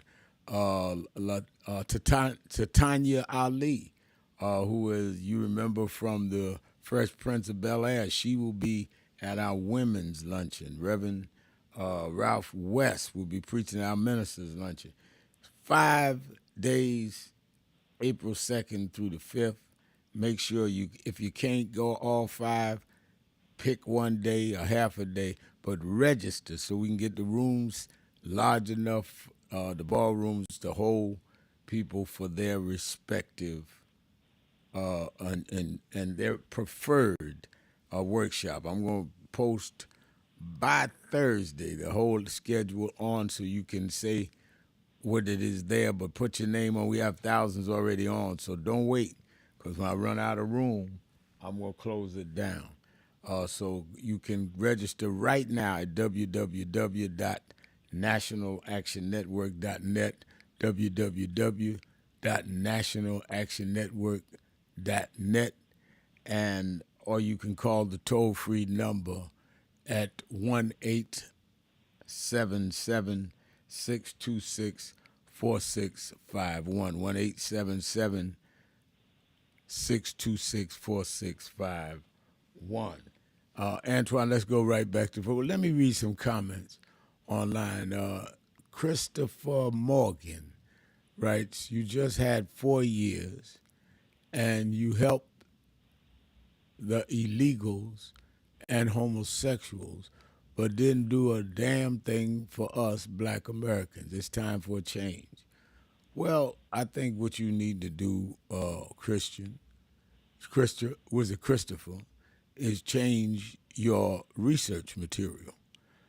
Because if you did the proper research, you would see the 4 years that the Democrats was in, they did everything from bringing down the lowest level of black unemployment in the last 50 years. We had the closing of the black to white wealth gap than we'd seen in, I think, 60 years. You saw the federal government prosecuting police killings more than ever, which is why Musk is running around now telling Trump he needs to pardon the guy that killed George Floyd, even though he can't pardon him from his state charges. So we saw the federal government get 3 in the killing of George Floyd, the killing of Ahmaud Arbery, and on and on and on. Never got that under Republicans. Do I think that Democrats could have done more? Yes. But to say we only did something from some illegals or some homosexuals is just silly. So you must not be reading the right sources. The other thing is, I have no problem if the Democrats want to help proper immigrants, because I went to school with people from Haiti and from Africa, as well as Spanish, if they're here legally. And homosexuals, if giving homosexuals their rights bother you, then you may have questions about yourself. First, let me tell you something.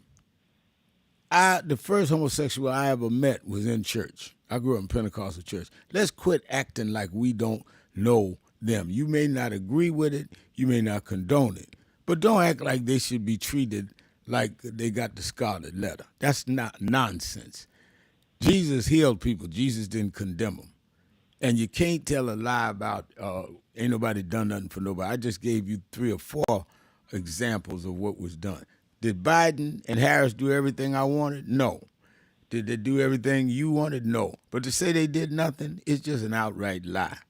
And to say that they done nothing and we want to change to what? Somebody that tells you they ain't gonna do nothing? That's cutting HBCU funds, that's taking money and giving tax breaks to the billionaires so they can take money away from Medicaid. You call that change? Yeah, you wrote the wrong show. Let's go to Ray, the Buzz, in Cincinnati, Ohio. Ray, you're on Keeping It Real with Al Sharpton. My man, Rev. Hey, thanks for taking my call, Rev. Let me say a couple of things. This is just a comment. You don't have to respond to this, but white Republicans are for white issues that benefit whites. And I'm scratching my head as to why black Republicans, they're not for black issues that benefit black, i.e. DEI, affirmative action, qualified immunity. You know, it's like black Republicans, you're not for the issues that benefit you, and I'll leave it at there. When it comes to that, the president's, the Democrat response to Trump last week, I would have thought Jasmine Crockett would have been a good person to give that response to. You know, a lot of people look up to her. She's very forceful in her messages. So I was hoping she would have done it. But, Rev, let me say this.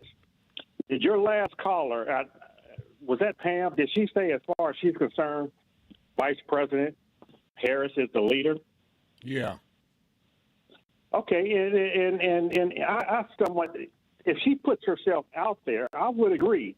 You know, and if so, if she expects to run again, she needs to be out there front and center. One thing about Trump, he knew when he lost to Biden in 2020 that he was going to run again.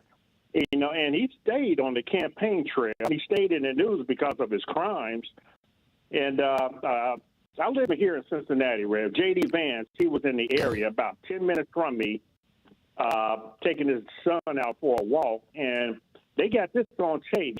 There are a lot of Republican voters, you know, they came at him big time. And he admitted on air, on tape, that Russia started the war in Ukraine.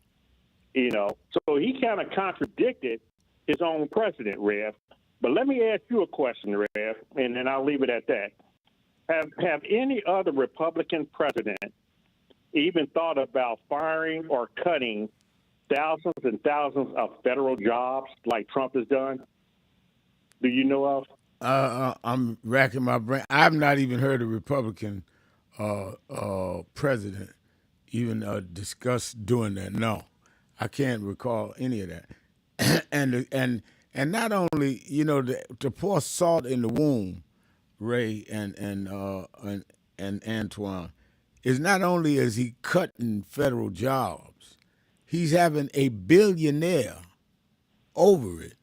Do you know how painful it is for somebody working on public service income? You cannot get rich, can't get upper middle class on the income. To have a billionaire decide you shouldn't have that income?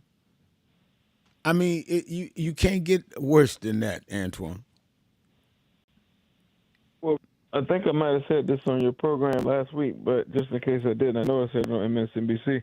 You know, Elon Musk makes $8 million a day from the government. That's not even his private sector stuff.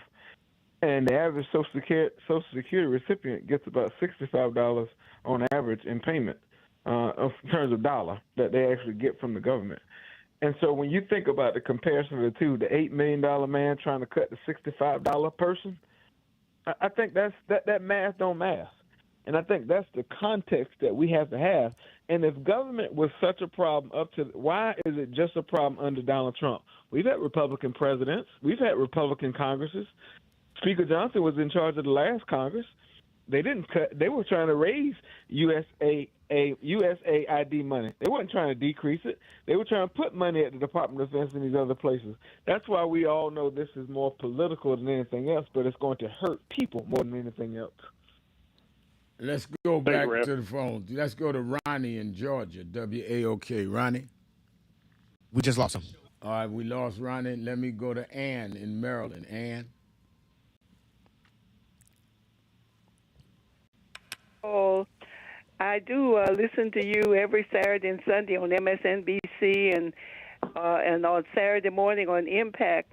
But twice on Impact Saturday morning, I think you said it was a cosmic email you had with Mother Mary, the mother of Jesus, while Jesus was on the cross.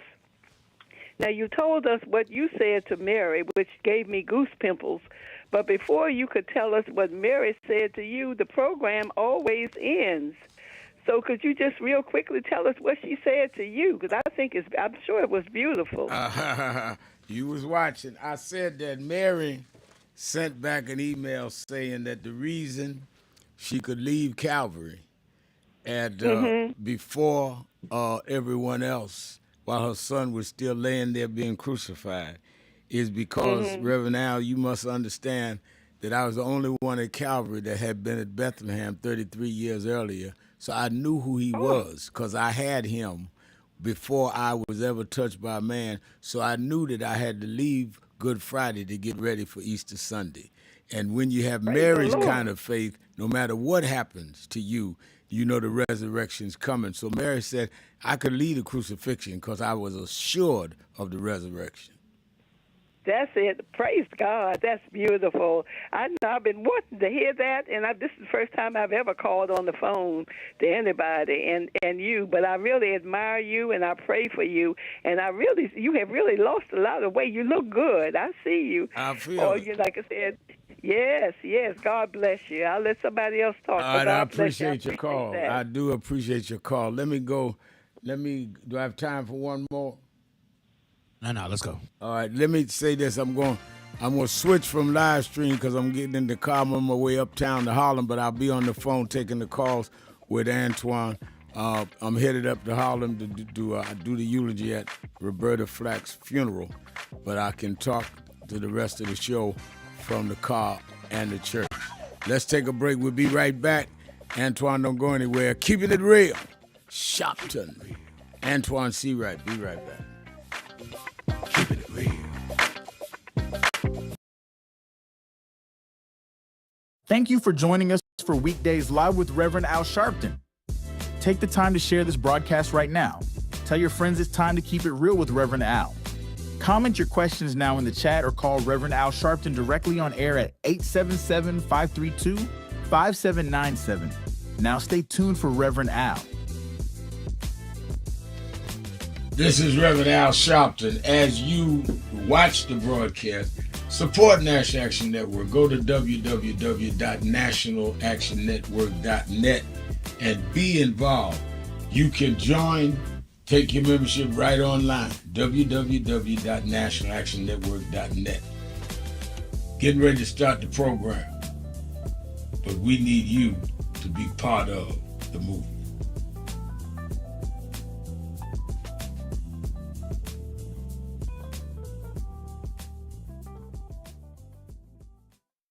Thank you for joining us for Weekdays Live with Reverend Al Sharpton. Take the time to share this broadcast right now. Tell your friends it's time to keep it real with Reverend Al. Comment your questions now in the chat or call Reverend Al Sharpton directly on air at 877-532-5797. Now stay tuned for Reverend Al. This is Reverend Al Sharpton. As you watch the broadcast, support National Action Network. Go to www.nationalactionnetwork.net and be involved. You can join, take your membership right online, www.nationalactionnetwork.net. Getting ready to start the program, but we need you to be part of the movement.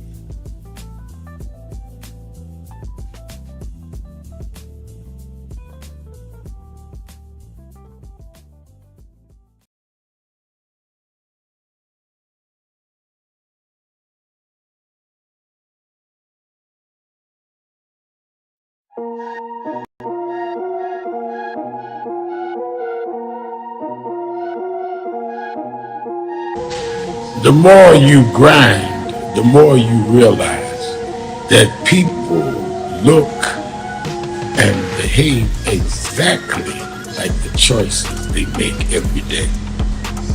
Whatever your choices are, how you eat, how you exercise, how you handle your temperament, how you handle challenges, whether you're disciplined, all of that is reflected in how you appear and how you behave every day. Your daily choices. That's why no matter where I am and no matter how much I have to do, I stay on my grind, working out, watching my diet, and trying to deal with my temperament because my behavior is a reflection of my choices that I make every day. And I don't worry about people being in opposition. People that oppose you are the ones that believe in your power and your potential more than anyone. If they would oppose something that didn't have some force and power with it. So make your daily choices carefully and be very loyal and committed to the choices you make.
Thank you for joining us for Weekdays Live with Reverend Al Sharpton. Take the time to share this broadcast right now. Tell your friends it's time to keep it real with Reverend Al. Comment your questions now in the chat or call Reverend Al Sharpton directly on air at 877-532-5797. Now stay tuned for Reverend Al. This is Reverend Al Sharpton. As you watch the broadcast, support National Action Network. Go to www.nationalactionnetwork.net and be involved. You can join, take your membership right online, www.nationalactionnetwork.net. Getting ready to start the program, but we need you to be part of the movement.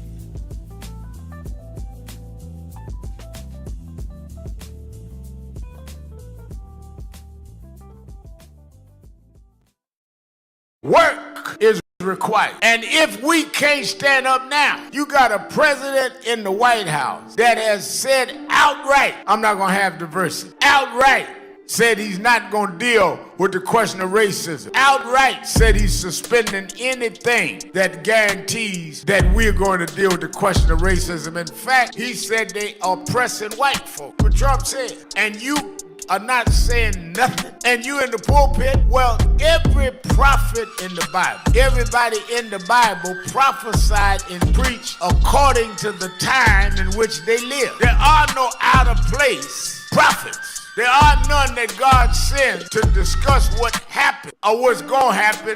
He uses them to happen right there. Moses didn't preach about Abraham.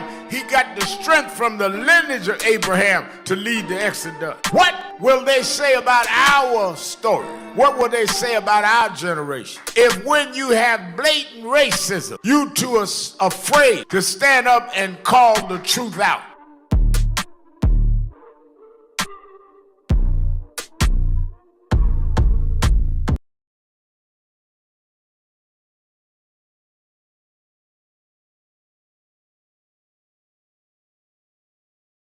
Thank you for joining us for Weekdays Live with Reverend Al Sharpton. Take the time to share this broadcast right now. Tell your friends it's time to keep it real with Reverend Al. Comment your questions now in the chat or call Reverend Al Sharpton directly on air at 877-532-5797. Now stay tuned for Reverend Al. This is Reverend Al Sharpton. As you watch the broadcast, support National Action Network. Go to www.nationalactionnetwork.net and be involved. You can join, take your membership right online, www.nationalactionnetwork.net. Getting ready to start the program, but we need you to be part of the movement.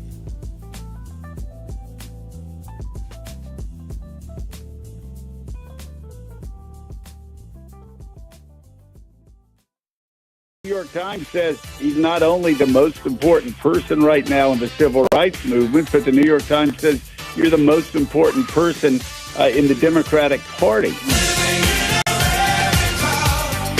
Sharpton.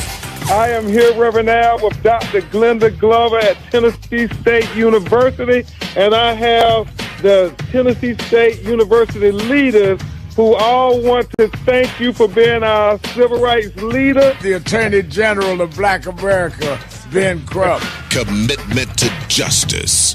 And I'm probably going to need your help on this legal fight. You know, they shorted the historically black colleges and universities to the tune of about $13 billion, and Tennessee State was the one they shorted the most. Absolutely. Well, let me know. I'm on the next plane as soon as you holler.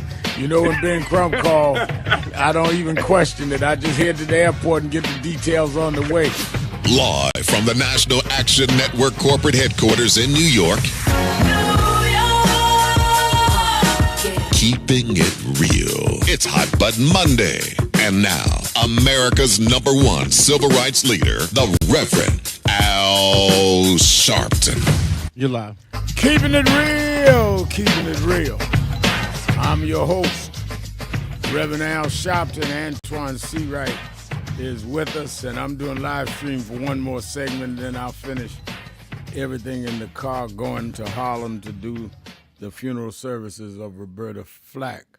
Let me say by way of announcements, don't forget every Saturday and Sunday, watch Politics Nation with Al Sharpton live at 5 p.m. Eastern Time on MSNBC. We had two great shows this weekend, certainly Saturday night with Congressman Al Green, who had been censored by the House, I had him on to tell his side of it, and then on Sunday, live from Selma after we did the Selma march, 60 years after the beating and tear gassing on the Edmund Pettus Bridge there, which led to the Voting Rights Act of '65. I had on Congresswoman Terry Sewell, Congressman Figures, and Congressman Jonathan Jackson. Ain't no telling who I'm going to have on, but you know they're going to be people you need to hear, and that I'm going to make them, if they don't on their own, address directly the issues that our communities face. All right, Antoine, let's go to Ron in Maryland. WOLB, Ron. Good afternoon, Reverend Sharpton. Good afternoon. Rev, on Friday afternoon, I'm glad you titled your show Hot Button Monday. I received an email from the Social Security Department, and it was very disturbing. So I was looking at some emails, and I got an email, I guess, that basically titled it, GOP wants to cut your benefits to pay for Trump's tax scams, which has already started. Check out the Social Security reinstatement of overpayment recovery rate policy. Now, what was even more disturbing, Reverend Sharpton, after I read the article, it says that they're going to go from 10% up to 100% to come after people who have, I guess they say, received more money than they should have from Social Security. Then I had, because I watched your show and I watched Jonathan's show, and Jonathan had the former governor of Maryland there on his show talking about, because he served Martin O'Malley, talking about the fact that he had run Social Security for the last year under the Biden-Harris administration, and that with the deep cuts in staffing at Social Security, in less than 90 days, Social Security would not be able to get the checks out the door. Now, I'm a baby boomer, Reverend Sharpton, like millions of us. And he said this is going to impact 92 million people. Well, if they cut my check, I don't get no, they used to say the eagle fly. I never got an eagle. I always got a sparrow. But I guarantee you, I know how to get down to 1600 Pennsylvania Avenue. So they're going to have some serious problems if they cut all of these folks' checks off in this town. Now, the other point I'd like to make, Reverend Sharpton, is that I was looking at executive orders, and I was listening to your show, and you do such an excellent job going back with the history.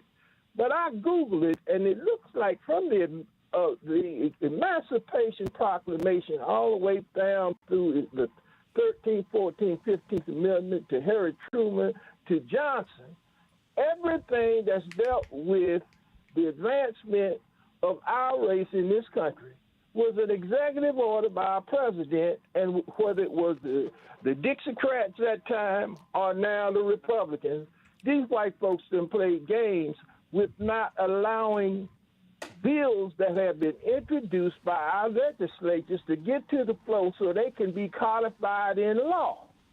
So I think that the executive order 1126-4, which Johnson signed in 1964, which brought about the Equal Opportunities Act, which took away discriminating in federal contracting, that black folks, we need to really get behind Congresswoman Shontel Brown and Congressman Jamie Raskin bill H.R. 989 and the voting rights bill to make sure that we can get these bills codified, because we got to stop these white folks from playing with us. Yeah, well, first of all, I think you make some excellent points. Just to correct some, we got some bills passed. Adam Clayton Powell got the Manpower Training Act passed, War on Poverty passed, and under Johnson. And we got the Affordable Care Act under Obama. We got the whole question of voting rights, which we marched on yesterday, and civil rights. They were not executive orders. But I take your point, and I think you're right. We must support Congresswoman Brown and Raskin on this bill. Thank you for your call. Let me go to Sweets in Detroit. Sweets, you're keeping it real with Shop. Did you want to say something on that? By the way, 'cause I know you work closely with Congresswoman Brown. Did you want to address that, Antoine? Well, I think you should definitely support that bill because she's fighting the fight. And remember, executive orders, as I wrote a couple of weeks ago, go away with the presidency. But laws that are codified into law, they don't change unless they're overridden or changed by law. So I think anything we can get codified into law makes a whole lot of sense. Absolutely. Let's go to Ozzy in Cincinnati, Ohio, the Buzz. Ozzy. Yes, sir. Bishop. Yes, sir. Bishop, I'm thinking that the reason why a majority of white men and a vast majority of young people voted for Trump, and then the increase in voting rate for white women over his when he lost to Biden, is because they trust what he says. What he will do, he will do. Now, my concern is do we trust Trump to do what he says he will do, or do we play it off like he's not going to do that?